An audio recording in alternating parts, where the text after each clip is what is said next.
10월 초주일을 맞이했습니다. 벌써 10월을 이렇게 맞이한 시간이 얼마나 이렇게 빠르게 느껴지는지 모릅니다. 새로운 한 달을 맞이한 여러분에게 하나님께서 더 큰 은혜와 또 축복을 경험하는 그런 한 달 되기를 주의 이름으로 축복을 드립니다. 오늘 저는 여러분에게 세상 나라와 하나님 나라라고 하는 제목으로 같이 말씀을 나누기를 원합니다. 사람들은 우리가 살고 있는 세상 나라가 영원할 거라고 생각합니다. 그러나 역사 속에 존재했던 고대 제국들은 강성대국이었지만 지금은 사라지고 이름만 남았다라고 하는 사실은 오늘 우리에게 무엇을 의미할까요? 그래서 우리가 하나님 앞에 기도할 때 우리 개인의 인생에 대해서는 생사화복을 주장하시는 하나님 이렇게 표현하죠. 또 한 나라와 민족의 역사를 우리가 이야기할 때는 흥망성쇠를 주장하시는 하나님이라고 또 이렇게 표현합니다. 그래서 하나님이 우리 개인의 역사뿐만 아니라 한 나라와 민족의 흥망성쇠도 하나님에 의해서 되어진다라고 하는 사실을 우리가 기억하는 것입니다. 우리나라는 5,000년의 역사를 가지고 있죠. 그리고 900회가 넘는 전쟁을 경험했는데 일본으로부터 한 700번의 전쟁, 중국으로부터 또 한 200번이 넘는 전쟁. 그래서 수많은 전쟁을 우리가 경험을 하면서 5,000년의 역사를 가지고 있는데 하나님께서 이 나라의 민족을 오늘까지 지키시고 붙드심은 하나님의 특별한 은혜인 줄로 믿습니다. 그러나 우리가 역사에 수많은 나라들을 우리가 보게 되면 흥했던 나라, 망했던 나라, 성했던 나라, 쇠했던 나라 다양하게 우리가 볼 수 있죠.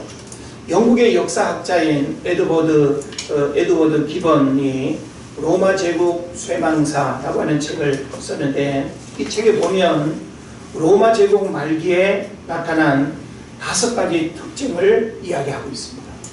우리는 이 로마 제국이라고 하는 한 시대의 강성대국이 어찌하여 무너지고 그리고 또 새로운 어떤 역사가 어떻게 열렸는가라고 하는 사실을 우리가 들여다볼 필요가 있는 것입니다. 그래서 우리는 과거의 역사를 통해서 오늘 우리가 살아가는 현재의 모습을 우리가 볼 수 있어야 되는 거죠.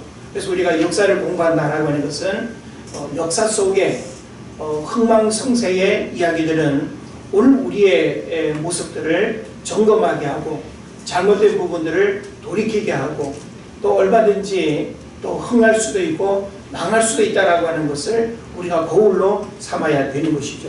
자, 그렇다고 한다면 이 로마 제국이 멸망을 당했던 그 시기에 어떤 특징들이 있었는가 하면 사치가 그 어느 때보다 아주 극심했다라고 이야기하고 있습니다.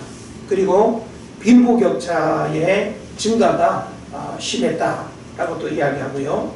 그 다음에 음란이라고 하는 문제가 아주 심각할 정도로 아주 전 사회적으로 이렇게 그 독버섯처럼 영향을 미쳤고, 그 다음에 미친 예술이라고 해서 이 미친 예술을 어떻게 좀 이해해야 될지 모르겠는데 예술이 미쳤다라고 하는 것은 정상적인 어떤 예술의 그 경계선을 뛰어넘는 그런 어떤 내용을 의미하는 것 같습니다. 그 다음에 애국심의 실종 이런 부분들을 이제 이 역사학자가 그 말기에 로마 제국 말기에 나타난 특징으로 이야기를 하고 있습니다. 그러나 많은 사람들은 이 로마 제국이라고 하는 한 시대에 그 아주 엄청난 힘과 원성의 역사를 가지고 있었던 그 나라가 어떻게 망할 수 있는가, 어떻게 그렇게 사라질 수 있는가에 대해서 다양한 관점에서 이제 해석을 하고 그 원인을 이야기하기도 합니다. 그래서 일반적으로는 이 로마 멸망의 원인을 외세의 침입으로 이야기하고 또 납중독으로 서서히 그 도시와 그 나라가 이렇게 망하게 됐다고 이야기를 하기도 합니다. 또 토양의 황폐, 또 기후변화, 계급투쟁, 이런 이제 문제들을 이제 로마 멸망의 원인으로 이야기하기도 합니다. 그렇다면 또 이 에드워드 기본은 가정의 붕괴라고 하는 부분을 하나 더 추가해서 이야기를 하기도 하는데, 당시 로마의 젊은이들은 노인들, 특별히 또 어른들의 경력과 지식을 거부하고 멸시했다고 이야기합니다. 그래서 실질적인 예로 그 당시 로마의 젊은이들은 로마의 그 원로원, 잘 아시죠? 로마를 이끌어가는 그 지도자들에게 반기를 들었고, 심지어 60세 이상의 노인들은 다리 밑으로 떠밀어 버려라 라고 하는 구호를 외치면서 노인 없는 세상을 주장했다라고 하는 것입니다. 그래서 가정의 붕괴, 그리고 또 젊은 세대들에게 올바른 어떤 교육이 되어지지 않을 때 사회는 균형을 잃어버리고 사회 질서가 무너지면서 결국은 한 나라가 망할 수 있다라고 하는 것을 우리에게 가르쳐 주는 것입니다. 그래서 우리가 이 로마 제국에 대한 이야기는 우리 신앙인들도 이 성경과 이렇게 연관해서 늘 이야기할 수밖에 없는 부분이지만, 일반인들도 이 로마 제국이라고 하는 이 거대한 그 제국의 역사를 끊임없이 되새김질하면서 역사의 교훈을 우리가 이야기하기도 합니다. 그래서 우리가 로마를 이야기할 때 로마는 하루아침에 무너지지 않았다라고 하는 하나의 명제들을 우리가 이야기하기도 하죠. 또 모든 길은 어디로 통한다? 로마로 통한다, 이런 말도 있어요. 그래서 하여간 이 세상 나라를 대표하는 이 로마 제국이 한때 강성대국의 힘을 가지고 있었음에도 불구하고 어찌 그 큰 나라가, 힘 있는 나라가 무너질 수 있었는가라고 하는 것은 오늘 우리에게 대단히 중요한 이제 고민일 수밖에 없는 것입니다. 자, 지금 우리가 살고 있는 이 세상이 너무 어지럽고 혼란하니까 미래에 대한 비관적인 생각들이 팽배해지고 있습니다. 그래서 다양한 사람들을 이렇게 만나보면 지금 이렇게 삶 자체가 너무 버겁죠. 기본적인 의식주뿐만이 아니라 미래의 어떤 일들을 계획하고 자신의 어떤 꿈을 이루어가는 그런 일에 있어서 어떤 가능성 내지는 우리가 기대할 수 있는 그런 마음들이 많이 사라졌어요. 거기다가 전쟁은 끊임없이 반복되어 일어나고 있고, 그리고 또 그 여파로 인해서 에너지 전쟁의 고유가, 고물가, 고환율, 모든 것들이 참 생존 자체가 버거운, 그래서 과연 세상이 얼마나 지속될 것인가. 그래서 뭐 지금 이 러시아가 핵을 사용하니 하느니 하면서 이제 점점 핵 버튼을 누르는 그 어떤 상황으로 푸틴이 지금 계속 이렇게 진행하고 있는 이런 상황을 보면서 이거 제3차 세계대전 일어나는 거 아니야 라고 하는 우려도 있고, 세상에 망하는 거 아니야 라고 하는 그런 우려들도 분명히 있습니다. 하여간 우리는 이런 어려운 시대를 분명히 살아가고 있고, 세상 나라가 우리에게 주는 이런 불안함이 오늘 우리의 삶을 고통스럽게 하는 이런 시대에 분명히 살아가고 있습니다. 그래서 우리는 세상 나라에 속해 살아가고 있고, 우리가 살고 있는 나라는 그 중에 대한민국입니다. 그래서 200개가 넘는 많은 나라들 가운데 참 어찌 보면 대한민국 국민으로 살아간다는 거 큰 축복이 아닐 수 없습니다. 물론 불안전하고 여전히 우리가 살고 있는 이 땅에도 세상 나라에 그런 여러 가지 문제들이 있지만, 그래도 다른 어느 나라와 비교를 해본다 하더라도 지금 우리는 대단히 풍요와 번영과 부유함 속에 살아가고 있음을 부인할 수 없습니다. 자, 그런데 어거스틴이 살던 세상 나라는 로마였어요. 그리고 아주 강하고 번성한 나라가 로마였죠. 그래서 세상 나라 이 로마는 망할 것 같지 않았고 영원할 것만 같았어요. 그래서 실제 어거스틴도 그 시대, 로마 시대를 이렇게 살아가면서 로마 시대의 그 강성함을 바라보면서 이 로마는 망하지 않을 거라고 생각을 했다 이 말이죠. 그러나 로마 제국의 강력함은 주후 410년 얄라릭이 이끄는 야만족인 고트족에 의해서 맥없이 무너지는 것을 오거스틴이 실제 눈으로 보고 로마가 무너지는 그 시대를 경험하면서 엄청난 혼란과 충격을 받았고, 그리고 망하지 않을 거라고 생각했던 세상 나라 이 로마 제국이 멸망하는 걸 보면서 엄청난 회의감을 느꼈다고 이야기합니다. 그래서 이 로마 제국이 하나님의 나라라는 절대에 가까운 신앙을 가지고 있던 그가 지상의 나라는 영원할 수 없다는 것을 크게 인식하고 하나님의 도성이라고 하는 이제 책을 쓰게 됩니다. 그걸 다른 말로는 신국론이라고 이렇게 표현하기도 하는데, 이 오거스틴이 쓴 하나님의 도성은 그냥 우연히 쓰여진 책이 아니라 로마 제국의 멸망을 바라보면서 멸망하지 않을 그 나라는 과연 어디냐, 무엇이냐, 바로 하나님의 나라라는 것입니다. 그래서 세상 나라와 하나님의 나라는 분명히 사람의 관점으로 달리 보이고, 그리고 또 사람이 바라봤을 때는 영원할 것 같아도 세상 나라는 망할 수밖에 없다라고 하는 것을 몸소 체험하고, 이 두 나라를 비교하면서 세상 나라와 하나님 나라가 과연 우리에게 주는 그 의미가 무엇인지를 깨닫기를 원했던 것입니다. 그러면 우리도 사실은 이 두 나라 사이에 살아가고 있죠. 그죠? 세상 나라와 하나님 나라라고 하는 두 나라에 속해 있기도 하고, 두 나라에 분명히 우리가 살아가고 있어요. 그러면 우리는 이 두 나라 사이에서 어떤 모습으로 우리가 살아가야 됩니까? 세상 나라는 어떻게 바라볼 것이며, 하나님 나라는 어떤 마음으로 우리가 품고 살아가야 될 것인가. 그래서 오늘 저와 여러분은 이 세상 나라와 하나님 나라라고 하는 이 주제 앞에 오거스틴이 나름 고민하면서 그가 기록했던 이 하나님의 도성이라고 하는 책을 통해서 우리가 또 생각하고 깨달아야 될 메시지를 함께 나누기를 원합니다. 오거스틴이 기록한 이 하나님의 도성은 총 22권으로서 방대한 분량과 방대한 주제와 내용, 그리고 오거스틴의 신학과 철학과 사상, 그리고 해박한 지식이 총망라되었다고 볼 수 있습니다. 또한 그의 통찰과 지혜가 드러나는 책이기도 합니다.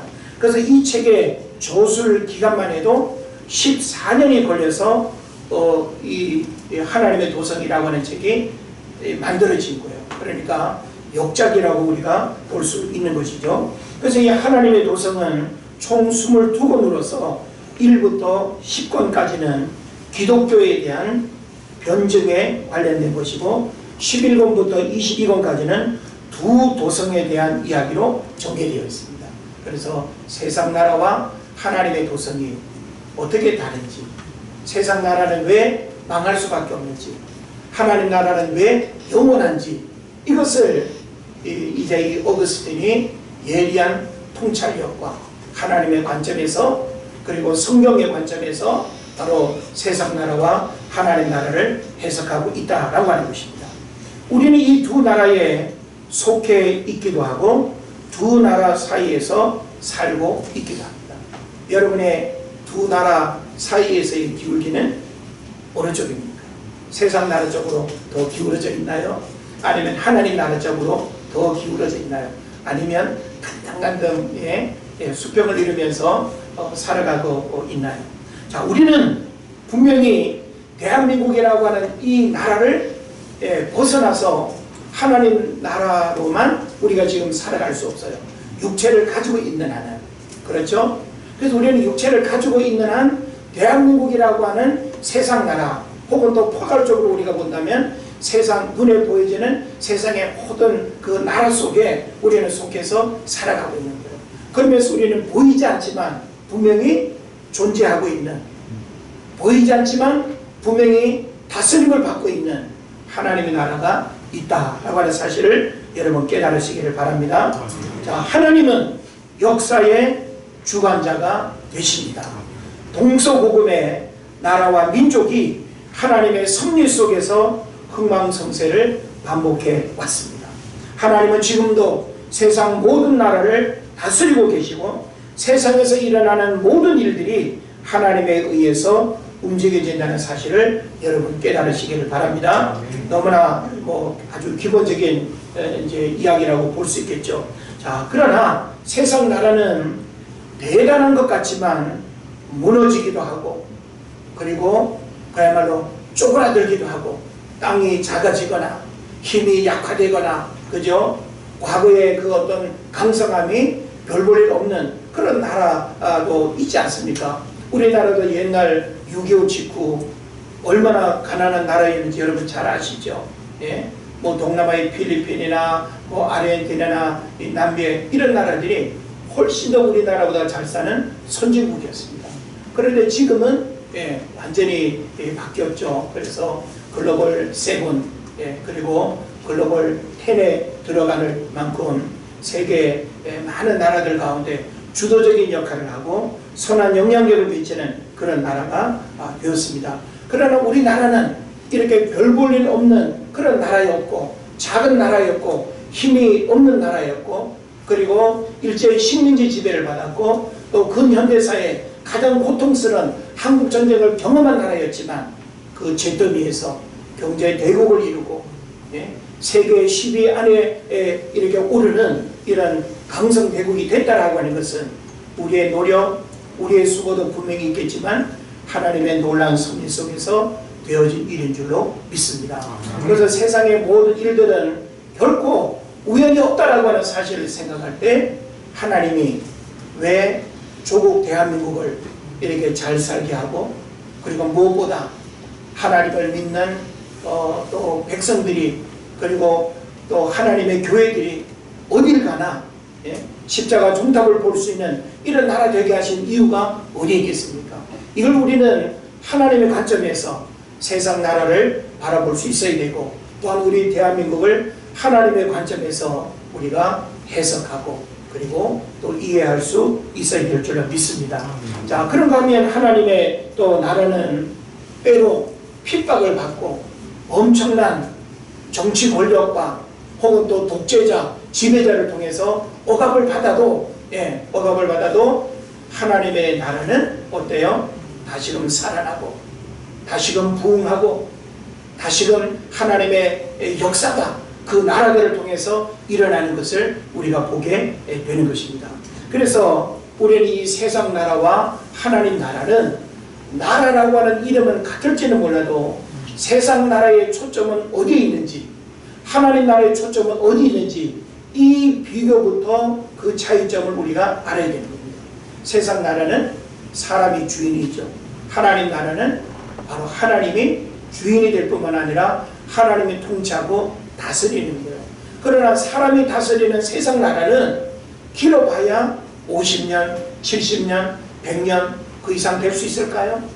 또 반복되는 사람에 의해서 세상 나라는 다스려지기 때문에 거기에는 끊임없는 갈등과 수많은 문제들이 반복될 수밖에 없지만 하나님 나라는 영원하고, 그리고 하나님은 변함없이 어제나 오늘이나 그 하나님의 나라를 통치하고 있다는 하는 사실을 여러분 믿으시기를 바랍니다. 오늘 본문을 보니까 세상 나라에 네 바람이 일어나서 바다에서 짐승이 올라오는 내용을 표현하고 있습니다. 다니엘이 본 이 환상의 내용은 과연 무엇을 의미할까요? 사실 이 다니엘이 본 환상은 문자적으로 우리가 해석할 수 있는 게 아니에요. 문자적인 해석은 쉽죠.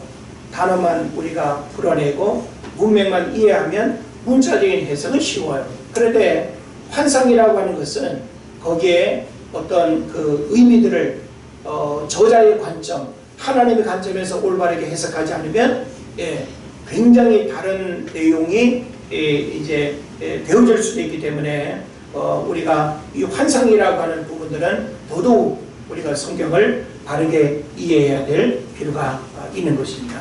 자, 먼저 우리는 세상 나라에 등장과 멸망이 역사 속에 어떻게 진행되었는가를 살펴볼 필요가 있습니다. 제가 소두에 로마 제국이라고 하는 하나의 나라를, 세상 나라를 내가 설명하기 위해서 여러분에게 소개를 했습니다만은, 오늘 본문에서는 다른 여러 나라들이 동시에 이렇게 언급이 되고 있습니다. 자, 다니엘은 느부갓네살 왕이 정신병이 걸린 뒤에 그의 아들 벨사살에 의해서 바벨론이 통치되던 바로 그해 BC 577년이 되는데, 이때 이제 하나님께서 다니엘로 하여금 환상을 보게 하고 환상을 본 그 전체적인 내용을 진술하게 하였다라고 이렇게 기록하고 있습니다. 그럼 다니엘이 이렇게 본 꿈속에서 우리가 무언가를 보고 이야기하는 것처럼, 환상도 선명하게 내가 두 눈을 두고 무언가를 보는 것처럼 아주 실제적인 그런 이제 내용을 이제 이야기할 수 있는 겁니다. 그래서 이 첫 번째 환상을 이제 보게 되는데, 이 환상은 하나의 꿈으로 나타나는데 장면은 4개였습니다. 그것은 3마리 짐승들에 관한 환상, 2절에서 6절까지죠.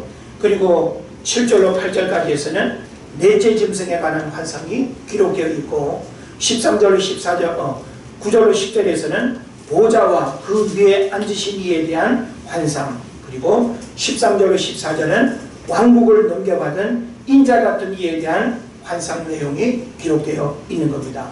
자, 그래서 이와 같은 내용을 우리가 좀 이렇게 단락별로 그 구절의 의미들을 우리가 정리를 해볼 수 있겠고요. 가장 먼저 이 다니엘은 이 세상에서 일어나게 될 매 제국들에 대한 환상을 보게 됩니다.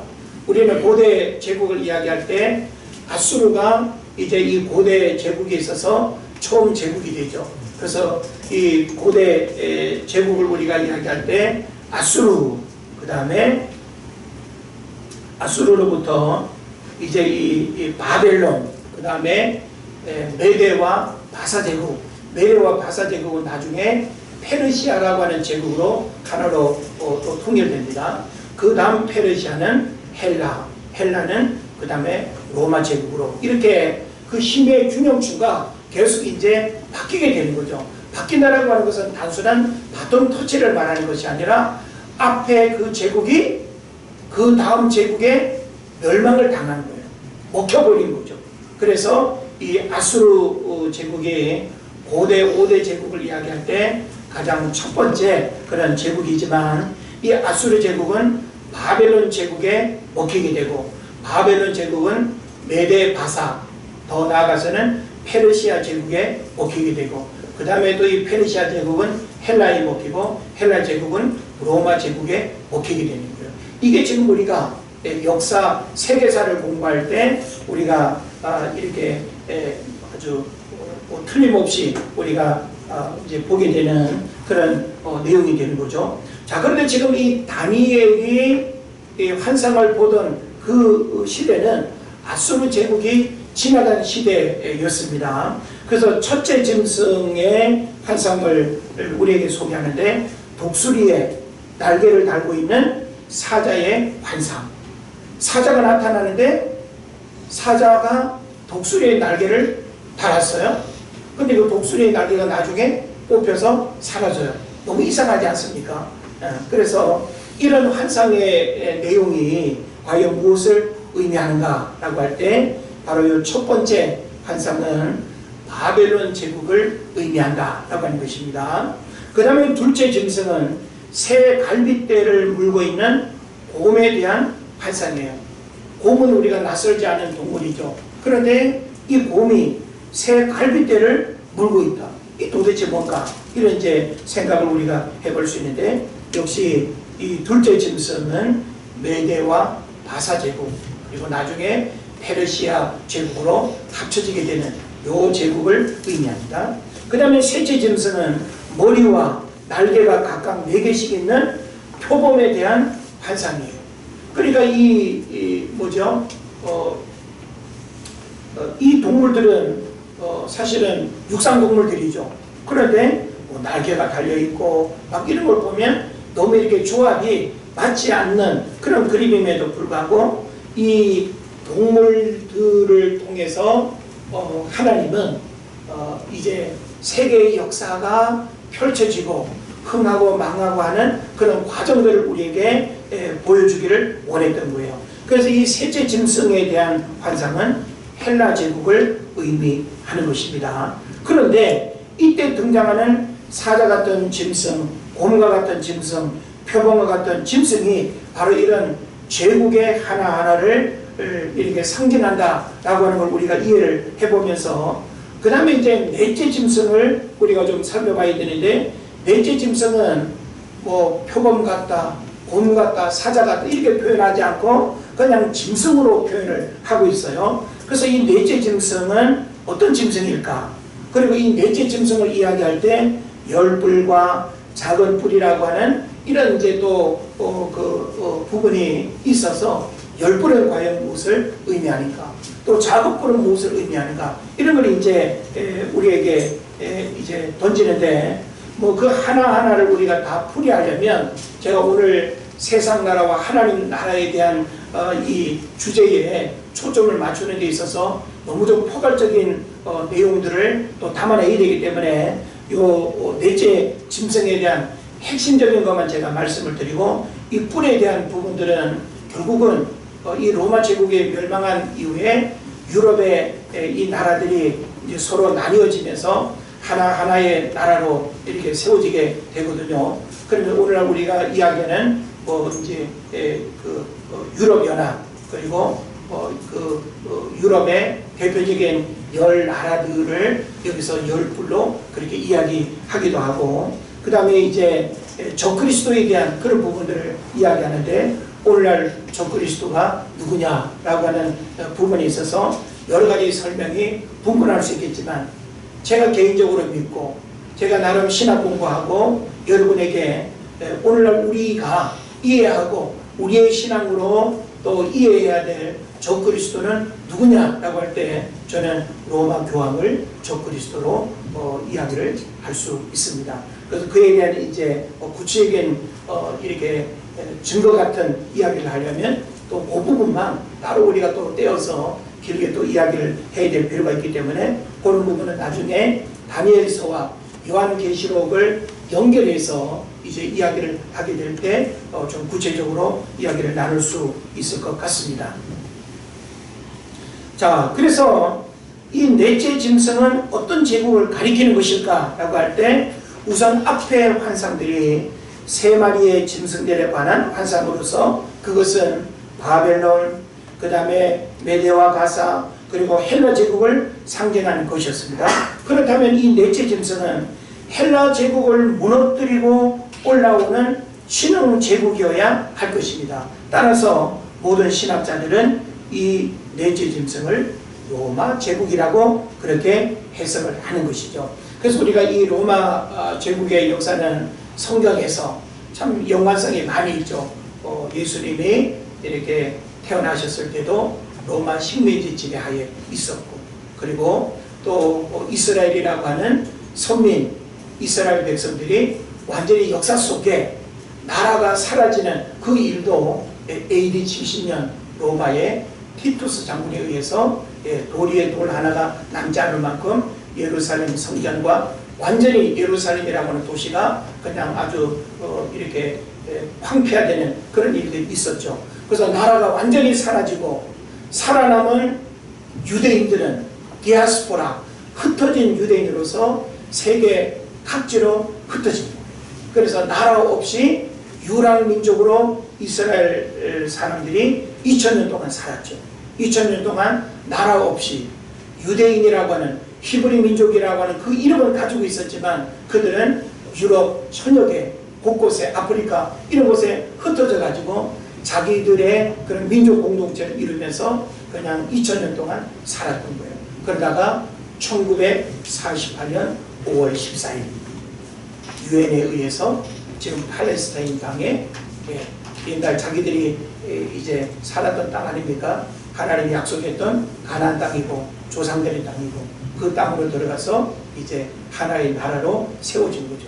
그러나 그 땅은 팔레스타인 사람들이 이미 살고 있는 곳인데 그들을 밀어내고 그 땅에 또 이렇게 들어가서 살게 되면서 오늘날까지 끊임없는 갈등과 크고 작은 전쟁이 일어나는 이런 역사의 아이러니를 우리가 보게 되는 것입니다. 자, 중요한 것은 뭔가 하면 바로 이렇게 제국의 역사를 하나님이 세우시고 이렇게 하나님이 이 제국의 역사들을 흥하게 하고 망하게 하고 새로운 또 제국이 등장하고 사라지는 이런 일들이 반복되고 있다라고 하는 거예요. 자, 그런 면에서 오늘 저는 세상 나라가 우리에게 주는 메시지가 무엇인가라고 하는 거예요. 사실 우리가 이 제국의 역사를 어찌 이 한 시간도 아닌 이 짧은 시간에 이 거대한 제국의 역사를 다 말할 수 있겠습니까? 예? 그 제국이 몇 년 동안 지속됐고 어떤 특징이 있었고 얼마의 영토를 가지고 있었고 왕들이 어떻게 다스렸고 그런 거 하나하나 공부하려면 이거는 따로 우리가 세계사를 공부하는 그런 이제 공부를 해야 되는 거죠. 그러나 우리가 성경을 통해서 이야기할 수 있는 것은 간단해요. 그 뭔가 하면 어떤 세상 나라가 있었다 할지라도 하나님께서 친히 세상 나라의 흥망성쇠를 하나님이 주장하셨다는 사실이죠. 그래서 우리가 대표적으로 로마 제국이라고 하는 그 거대한 나라도 어거스틴이 망하지 않을 거라고 생각했던 그 나라가 자기 눈앞에서 망하는 걸 보면서 영원한 하나님의 나라를 그가 이야기하고 그리고 세상 나라와 하나님 나라를 이야기하면서 오늘 우리에게 이 두 나라에 대한 분명한 이해를 해라. 우리가 두 나라에 속해 살아가고 있지만 우리는 어떤 모습으로 살아가야 되는가 라고 하는 것을 어려운 시대, 불안한 시대를 살아가는 우리에게 이 나라에 대한 올바른 이해를 하기를 하나님이 원하시는 줄 믿습니다. 자, 그래서 이 세상 나라가 우리에게 주는 메시지는 몇 가지가 있는데 첫째는 뭔가 하면 유한성이에요. 세상 나라는 사람이 봤을 때는 영원할 것 같아도 세계의 역사가 우리에게 주는 교훈은 뭐예요? 유한하다는 거죠. 네. 지금 세계를 움직이는 가장 강력한 나라는 어디입니까? 미국이죠. 네. 우리가 미국을 보면 미국이 여러분 망할 것 같아요? 안 망할 것 같아요? 안 망할 것 같아 보이잖아요. 네. 그런데 언제 어떻게 망할지는 우리가 모르지만 결코 영원하지 않다는 사실이에요. 예? 미국이 이전에는 세계를 주름잡고 세계에 가장 큰 영향력을 미쳤던 나라가 어디입니까? 영국이잖아요. 예? 그럼 영국 어떻게 됐어요? 미국이라고 하는 그 나라와 독립전쟁을 통해서 지게 될 때 미국이 신흥 강국으로 이렇게 대두되면서 그전에는 영국 파운드라고 하는 다 돈이 기축통화였는데 미국 달러가 기축통화가 되면서 완전히 그냥 세계 경제와 모든 부를 다 이렇게 다스리는 그런 나라 되지 않았습니까? 영국이 한때는 해가 지지 않는 나라로 전 지구 땅의 3분의 1을 영국이 다스렸어요. 인도며 뭐 저기 아프리카며 세계 곳곳의 나라들을. 그래 해가 질 이유가 없는 거야. 해가 질만 하면 또 이동하면 다 자기 나라 땅이니까. 근데 그런 영국도 그야말로 망하지는 않았지만 그 영향력이 약화되는 시대가 분명히 찾아왔다는 거예요. 그 이전에는 어떤 나라였습니까? 프랑스가 한때는 엄청난 해상의 힘을 가지고 있었고 또 스페인이, 포르투갈이, 네덜란드 같은 경우는 동인도 회사를 이렇게 만들어가지고 나라는 잡고 국민은 얼마 안 되는데도 불구하고 인도 이쪽에 엄청난 후추라든지 소금이라든지 설탕이라든지 이런 어떤 해상 무역을 통해 가지고 엄청난 부를 축적하고 하지 않았습니까? 근데 이 바다에서 전쟁하고 싸우면서 지게 되면 그 힘의 균형이 계속 바뀌게 되는 거예요. 그래서 오늘날 세계 역사는 이런 흐름 속에 살아가고 있지만 세상 나라가 우리에게 주는 메시지는 뭐라는 거예요? 유한성. 사람이 아무리 힘이 강하다 할지라도 우리는 유한성 앞에 우리는 겸손해야 됩니다. 우리가 가진 젊음, 우리가 가진 힘, 우리가 가진 지식, 권력, 재물 결코 영원하지 않습니다. 세상 나라가 영원하지 않다는 것은 우리 개인이 가지고 있는 그 어떤 힘과 권력도 영원하지 않다라고 하는 것을 깨달으라는 거예요. 그리고 또 이 세상 나라가 우리에게 주는 메시지는 뭔가 하면 힘의 우위를 우리에게 가르칩니다. 다른 말로 말하면 약육강식이죠. 예? 그래서 이 약육강식이라고 하는 것은 강한 놈이 약한 놈을 잡아 먹을 수밖에 없는 거예요. 그래서 오늘날도 끊임없이 힘의 우위를 가지려고, 예? 국제 간에도 엄청난 이 외교 싸움, 또 무역 문제, 이게 다 뭐겠습니까? 국가 간의 힘의 우위를 차지하기 위해서 거기에서 벌어지는 일이라고 하는 것은 이루 말할 수가 없습니다. 평범한 우리 일반 백성들은 그런 어떤 부분들을 잘 모르죠. 그러나 국가를 운영하고 이끌어가는 그런 지도자들에게 있어서 국가 간의 힘의 우위를 위해서 자국의 어떤 이익을 우선해야 된다라고 하는 것은 결코 양보할 수 없는 그런 부분이 되는 거죠. 이게 바로 뭔가 하면 세상 나라가 가지고 있는 하나의 원리입니다. 힘의 우위를 자랑하고 그것을 추구하는 약육강식. 그리고 세상 나라가 우리에게 주는 또 한 가지 메시지는 뭔가 하면 불완전성입니다. 아무리 강해 보이고 아무리 완전해 보이고 엄청난 힘을 가지고 모든 것들을 다 누리고 할 것 같아도 세상 나라가 우리에게 주는 메시지는 뭐예요? 불완전성. 불완전하다는 건 뭐예요? 허점이 있을 뿐만 아니라, 예? 망할 수 있고 영원하지 않다라고 하는 것을 우리에게 말해주는 것입니다. 그런 면에서 우리는 세상 나라에 속해 살아가고 있지만 결코 우리가 자만하거나 결코 우리가 지나친 우월감에 사로잡히거나 또 무엇보다 하나님을 모르는 그 교만 속에 살아간다고 한다면 여지없이 무너질 수밖에 없다라고 하는 것을 여러분 깨달으시기 바랍니다. 그런 면에서 우리는 역사를 좀 깊이 이해하고 공부할 필요가 있어요. 제가 여러분에게 설교 시간에 역사에 대한 부분을 많이 시간을 할애해서 설명할 수는 없지만, 예? 그 한 나라와 민족이 전쟁을 경험하고 아픔을 겪고 재난을 겪고, 예? 또 망하게 된 어떤 위기를 겪고 결코 우연은 없습니다. 세상에 일어나는 모든 일들이 하나님의 섭리 속에 일어나지만 결코 우연은 없다. 그래서 우리는 그 모든 성공에는 성공의 이유가 있고 실패에는 실패가 이유가 있다는 사실을 생각하면서 그런 어떤 교훈들을 우리가 공부할 필요가 있다라고 하는 것입니다. 그리고 우리는 하나님 나라에 대한 부분들을 또 이해할 필요가 있습니다. 자, 하나님 나라는 세상 나라가 가지고 있는 유한성과 힘의 우위와 불완전성과는 좀 반대되는 그런 부분이 분명히 있겠죠. 그래서 하나님 나라는 세상 나라와 어떻게 다른가? 이걸 이제 우리가 좀 이해를 해야 되겠고요. 이걸 우리가 이해하기 전에 존 버년의 철로역정이라고 하는 책을 여러분이 좀 생각을 하면 좋겠습니다. 자, 이 철로역정이라고 하는 이 책은 성경 다음으로 가장 많이 인쇄가 됐어요. 가장 많이 인쇄가 됐다는 말은 뭘까요? 성경 다음으로 가장 많이 사람들이 읽었고 그리고 그 책을 사기도 했고 그런 거예요. 철로역정, 굉장히 중요한 책입니다. 이 철로역정이라고 하는 책은 크리스찬이라고 하는 이 주인공이 어느 날 자기 삶에 깊은 이 절망과 고민을 이제 짊어지고 전도자를 만나게 됩니다. 이 전도자가 그 크리스찬의 그 무거운 짐을 해결할 수 있는 길을 안내를 해주는데, 저 빛이 밝아오는 저쪽으로 좁은 길을 가라. 그러면 너의 문제를 해결하게 될 것이다 라고 이야기를 하죠.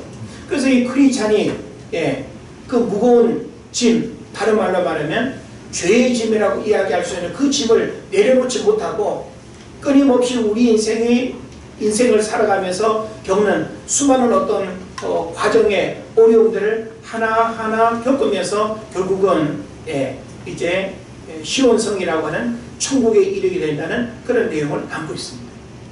굉장히 중요한 복음이죠.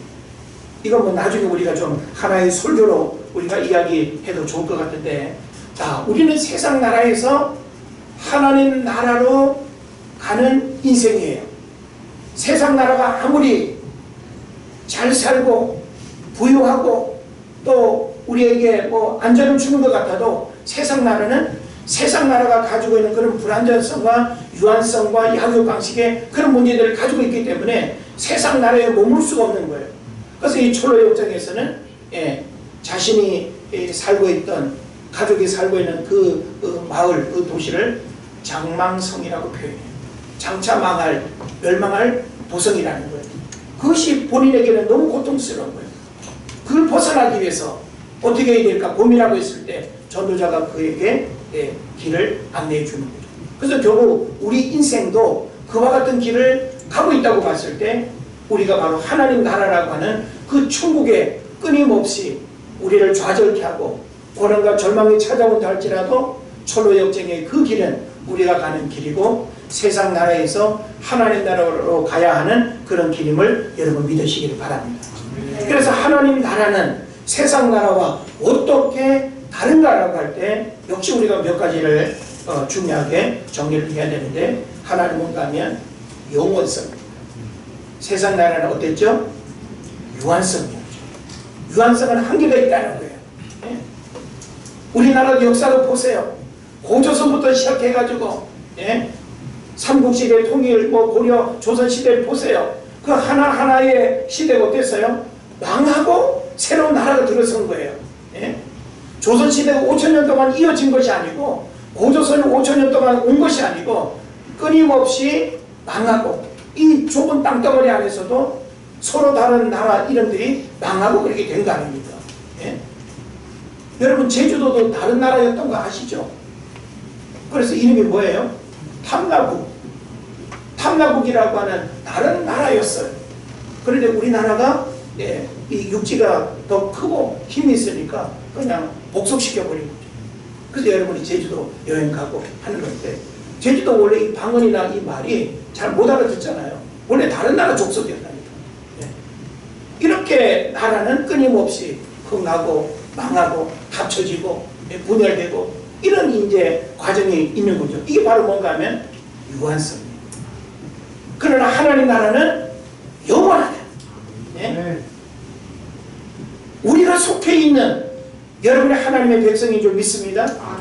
그러므로 우리가 속해 있는 이 하나님 나라는 비록 우리가 육체를 입고 있어서 대한민국이라고 이 땅에 발을 딛고 살아가지만 우리의 영혼은 구원받은 하나님의 백성으로 영원한 하나님 나라에 속해 살아가고 있다는 사실을 여러분 믿으시기를 바랍니다. 그리고 또 하나, 하나님 나라는 세상 나라와 어떻게 다른가? 절대성. 비교할 수가 없습니다. 하나님 나라는 그 어떤 세상 나라와 비교할 수 없는 하나님의 절대적인 권력, 절대적인 보호, 절대적인 안전, 누가 책임져 주는 거예요?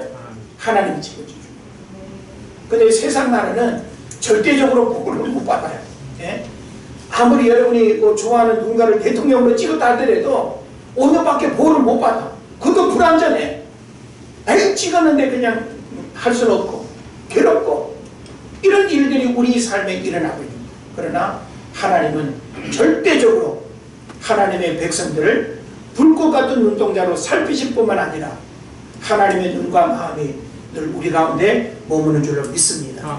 그 다음에 마지막으로 하나님 나라는 세상 나라와 어떻게 다른가? 하나님이 통치하신다. 하나님이 통치하면 전지전능하신 하나님이 우리를 통치하게 될 때 때로는 우리가 고통과 원치 않은 어려움을 당해서 뭔가 불만족스러워도 그건 다 하나님의 통치 속에 이루어지는 거예요. 그러므로 우리가 불만을 가질 이유가 없다. 그 모든 것 하나님의 놀라운 섭리 속에서 우리에게 주어진 은혜의 과정이고 축복의 과정인 줄 여러분 믿으시기를 바랍니다. 그래서 이 복음의 핵심은 세상 나라에서 무병장수하며 잘 먹고 잘 사는 게 아닙니다. 복음서에서도 예수님 공생의 사역 속에 회개와 하나님 나라를 외치셨어요. 세례 요한도 부르심의 이유와 목적이 회개와 하나님 나라를 선포했습니다. 사도 바울도 그의 모든 사역의 핵심은 하나님 나라였습니다. 그 우리의 관심사, 우리 삶의 중심은 뭐가 되어야 된다는 걸까요? 하나님 나라입니다. 세상 나라는 여러분 빼앗길 수 있어요. 그러나 하나님 나라를 빼앗긴다는 것은 영원한 것을 빼앗기는 것과 마찬가지인 거예요. 그래서 우리는 영원한 하나님 나라를 결코 잃어버려서는 안 된다라고 하는 사실이죠. 오늘 우리 삶에서 세상 나라가 주는 풍요와 번영과 안락함이 있을지라도 하나님 나라를 소망하며 살아야 합니다. 세상 나라는 유한하지만 하나님 나라는 영원합니다. 세상 나라는 사람이 다스리지만 하나님 나라는 하나님이 통치하시는 나라입니다. 세상 나라는 멸망을 당하고 질병과 죽음과 고통과 전쟁이 있지만 하나님 나라는 먹고 마시는 곳이 아니고 의와 희락과 평강이 있는 곳인 줄 믿습니다. 아멘. 세상 나라의 유일한 피난처는 지구촌 어디도 없습니다. 오직 하나님 나라만이 피난처인 줄 믿습니다. 아멘. 세상 나라에서 소망 없이 살아가는 우리에게 하나님 나라는 유일한 안식처가 되는 것입니다. 아멘. 세상 나라에 속해 살아가고 있지만 삶의 중심은 하나님 나라를 갈망하며 살아야 될 줄로 믿습니다. 아멘. 더 이상 두 나라 사이에서 방황하지 말고 하나님 나라의 백성으로 이 땅에서부터 그 권세를 누리며 하나님 나라의 영적 자존심을 잃어버리지 말고 세상 나라가 주는 고통과 아픔 속에서도 하나님 나라의 위로와 소망을 바라보며 믿음 안에 승리하며 살아가시기를 주의 이름으로 축원을 드립니다. 아멘.